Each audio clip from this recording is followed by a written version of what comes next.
পানিহাটিতে এই যে দণ্ড মহোৎসব হচ্ছে, এটা বহুকাল ধরে হয়ে আসছে। আজ থেকে প্রায় 500 বছর আগে নিত্যানন্দ প্রভু এই দিনটিতে শ্রীল রঘুনাথ দাস গোস্বামীকে কৃপা করেছিলেন। তিনি তাকে দণ্ড দিয়েছিলেন। তিনি তাকে বলেছিলেন চোর। চোর কেন?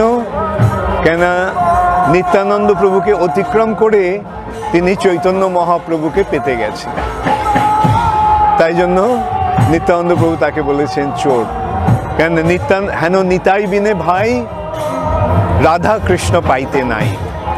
এই রাধা কৃষ্ণ যে চৈতন্য মহাপ্রভু, নিত্যানন্দ প্রভুর কৃপা ছাড়া চৈতন্য মহাপ্রভুর কৃপা লাভ করা যায় না।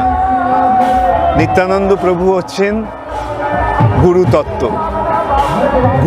শ্রী গুরুদেবের মাধ্যমে শ্রী চৈতন্য মহাপ্রভুর শ্রীকৃষ্ণের কৃপা লাভ। নিত্যানন্দ প্রভুর কৃপাতে চৈতন্য মহাপ্রভুকে লাভ হবে এবং চৈতন্য মহাপ্রভুর কৃপায় রাধা কৃষ্ণকে পাওয়া যাবে, রাধা কৃষ্ণের কৃপা লাভ হবে। তো সেই উদ্দেশ্যে এই দণ্ড মহোৎসব। দণ্ড মহোৎসব কি? চিরাদধি মহোৎসব। নিত্যানন্দ প্রভু বললেন যে আমার ভক্তদের এবং আমাকে চিরাদই খাওয়াতে হবে। সেই দণ্ড শ্রীল রঘুনাথ দাস গোস্বামী শিরোধার্য করে নিয়েছিলেন। লক্ষ লক্ষ লোকের সমাগম হয়েছিল তখন। রঘুনাথ দাস গোস্বামী রাজার ছেলে, তার ঐশ্বর্যের অভাব নেই। তাদের বাৎসরিক আয় তখন 20 লক্ষ স্বর্ণ মুদ্রা প্রতি বছর। সেই রঘুনাথ দাস গোস্বামী এই চিরাদধি মহোৎসবের আয়োজন করেছেন। সকলে এখানে এসেছে, কেবল নিত্যানন্দ প্রভুর পার্ষদেরাই নয়। এই সূত্রে আমরা দেখতে পাচ্ছি যে সকলেই নিত্যানন্দ প্রভুর কৃপা লাভের যোগ্য। এবং চরমে সেই অনুষ্ঠানের সময় নিত্যানন্দ প্রভু শ্রী চৈতন্য মহাপ্রভুকে ডেকে আনলেন এবং কেউ কেউ দেখতে পেল এবং কেউ কেউ দেখতে পেল না।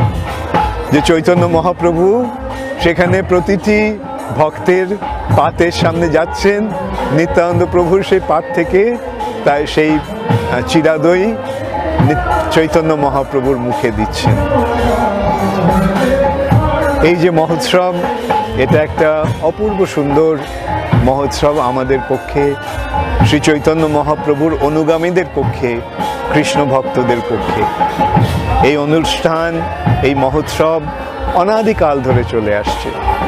প্রতি বছর এই দিনটিতে লক্ষ লক্ষ লোকের সমাগম হয় এবং ইসকন এখন এই চিরাদধি মহোৎসবে একটা মস্ত বড় অংশগ্রহণ করেছে।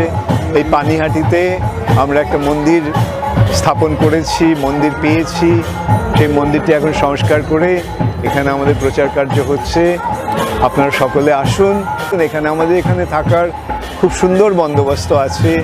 আমাদের এখানে ভক্তরা আছে, প্রসাদের বন্দোবস্ত আছে এবং সবচাইতে বড় কথা, হরিকথা শ্রবণের এক অপূর্ব সুন্দর সুযোগ এখানে রয়েছে। হরে কৃষ্ণ।